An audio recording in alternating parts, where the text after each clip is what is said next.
Okay. Last year.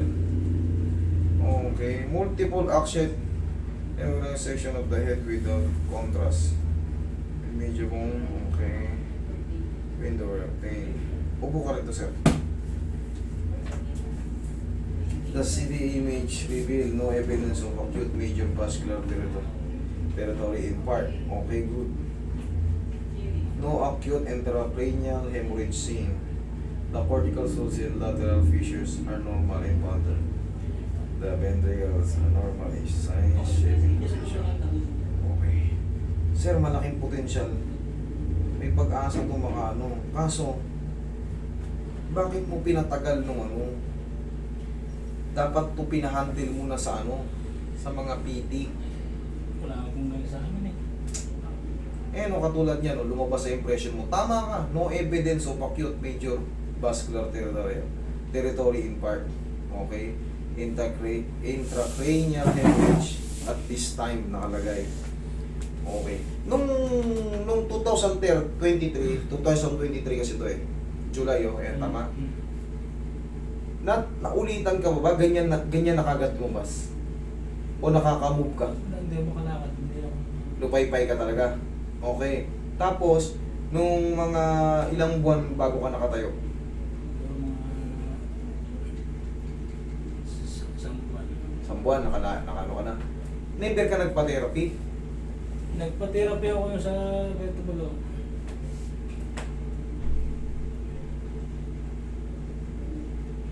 Kasi malaking chance yan kung walang nakita eh. Walang nakita. Walang mga hemorrhage, walang mga impact doon. Nung isa na tula mo. Opo ka lang. Eh ano to eh? Parang monitoring lang to eh. Nakaganyan ka lang dyan. Wala yung mga ginaganto ka, ini-stretch ka ng ganyan. Wala yung... Yung sa hilot, yung mga ano. Sige. Pero maganda pa rin sir kahit papaano, wala kang mga internal hemorrhage dyan sa loob. Ito ang palaging alay. Kasi kaliwat ay baba taas yung ano eh. Bagsak na ba yun? Okay, relax na nga.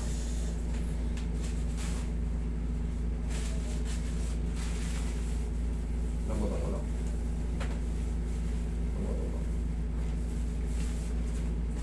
Kaya pala hindi makita-kita yung message eh. May account ka palang iba eh. Kaya ano eh.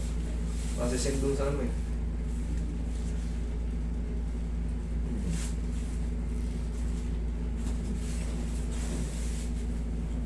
Tigas to eh.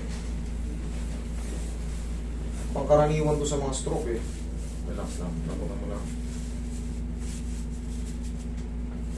Hindi ka kayo sir.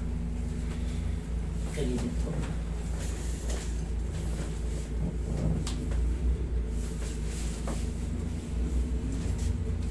Yan ang pahirap sa akin.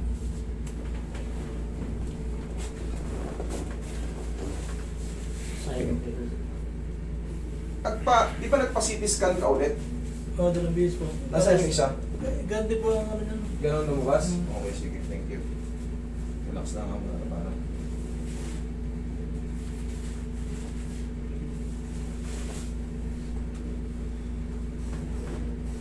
Kabilang side.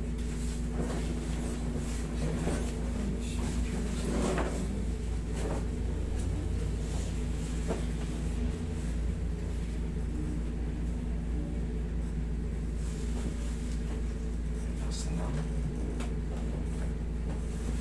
Okay, ito pa. Sige pa. Sige pa.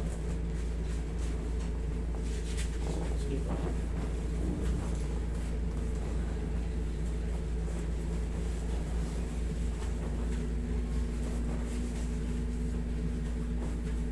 Ito nga lang sir, hindi mo pa to makikitaan ng mga pag-improve kagad.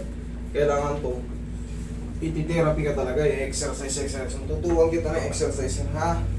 Para yun ang daily gagawin mo kasi napabayaan si sir, walang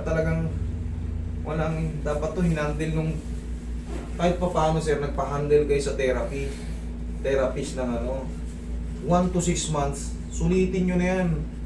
Kasi pag na-stroke kayo, kailangan talaga ma-handle kayo ng within 6 months. Relax lang.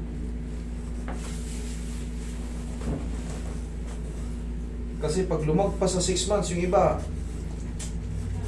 na yun, permanent na yung may iwan.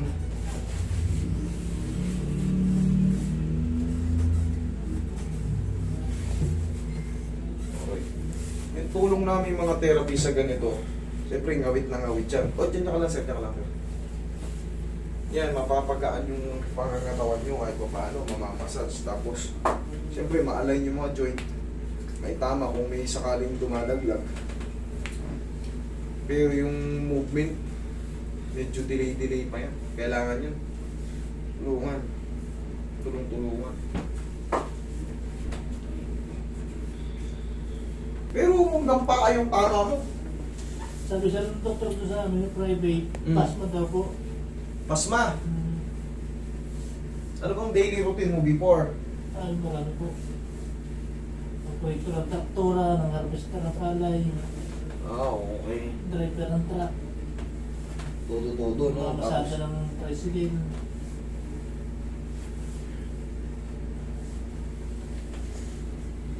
Pero hindi ka, ano ka ba? Diabetic, high blood? Medyo high blood po. High blood. Palagi ka lang magpapapawis, sir, ha? Ako, supra sa pawis. Yun lang, para manatili kang strong. Para hindi ka ma-stroke.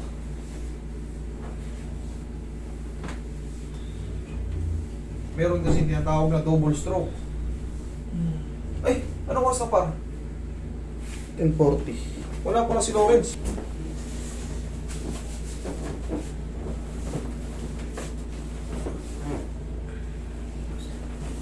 Nasubin mo lang ako.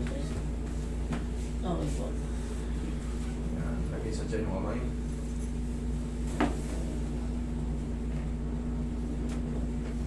Okay, relax na. Okay, inhale. Exhale. Down.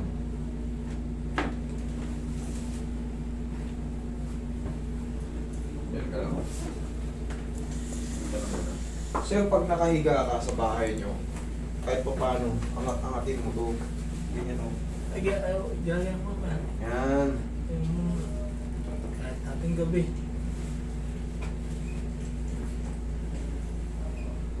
Kulang ka lang sa proper Kasi lumabas talaga, nag-negative ka No. Ayos yan. Malaking chance na makarecover ka pa, sir. Pero ba't nilagay nila ron at this time? Ano ibig sabihin? May inaasahan pa? Sa ngayon, nakalagay ron at this time, walang mga Yung x-ray nga po, hindi pinakita sa akin. Sabi normal daw naman. Yung x-ray, walang... Okay, sige. Upo ka.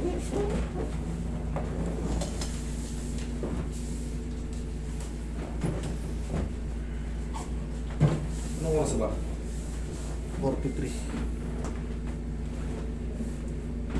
Ano magalit kay Ili? Isang na Ili ngayon. Yan, sir, pag-gamis na nalalagay na ito ay Kaya nga ito, gumagawa na ako. Kasi nga nawawala ng puwersa yung muscle. Pero ito, kaya mo kaya itong i-push up? Tuturuan kita kung paano mag-push up Hindi push up talaga na yung regular. Sa higaan lang. Kumbaga para ka lang yung bangko ko sa bukid, tinutuwa ko pupusap ako slide lang ang katawan.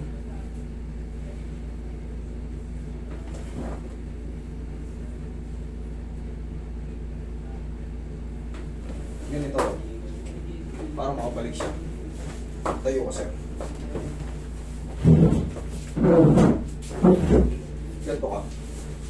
Roy, gabi mo nga, sir. Ganito ka. Yan. Tras ka mo konti. Kaya mo Yan. Yan, kaya pala, Yan lang. Yan. Sir, araw-araw lang yan. Kahit mga 20 o 30 para lumakas to ulit. Tapos, Kahit hindi na ganyan eh. O yan, kaya, kung kaya, para makabalik. Kasi malaking bagay yung ano, tapos upo ka. Ano? Tinawagan ko si Lawrence, nagtatanong siya kung ihatid si Lily. Di pa mo sumasagot sa sunod. Tapos sir, di ba? Kaya mong iganon? Sige, ano? Sige. Yan, sige. Yan. Pag hindi mo kaya, yan lang, sige. Sige pa, kaya mo na yan. Yan, okay ako naman. Ganito, palagi mong gagawin ha. Lakasan mo. O, ganyan. Malapit, kaya na oh. Ayan oh. Kaya na. Tapos palagi mong ganito yung kamay mo, sir. Ganito ka. Yan, oh. Yan, ginagawa mo. Yun. Okay, tapos rub mo lang. Rub mo palagi, ha? O kung hindi mo mga ganyan, dito ka, sir, tayo ka. Lahat pagagawa ko sa iyo yung ano. Lagyan mo ng oil yung kamay mo. Tapos kung may upuan kayo o sopa na ganito, hawak mo ganito mo. Ganito mo. Sige. Oo, huskus mo ng ganyan. Yan. Para uminit. Okay? Tapos yung push-up na yun ha, para makabalik to. Pag nakabalik yung muscle na ito, lalakas siya ulit. Malaking bagay, malaking chance. Kasi wala ka talagang naging infarct. Walang mga internal hemorrhage. Parang,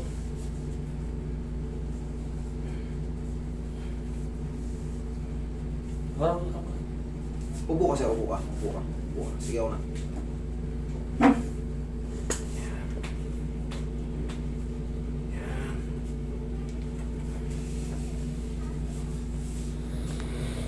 O, kumusta yung pakiramdam mo?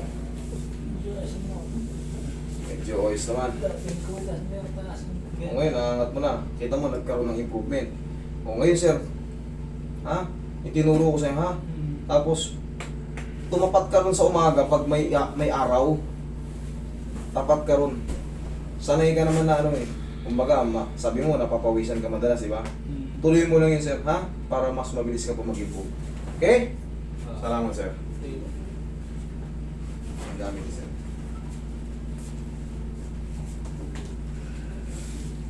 Sabihin mo, 50% ka lang.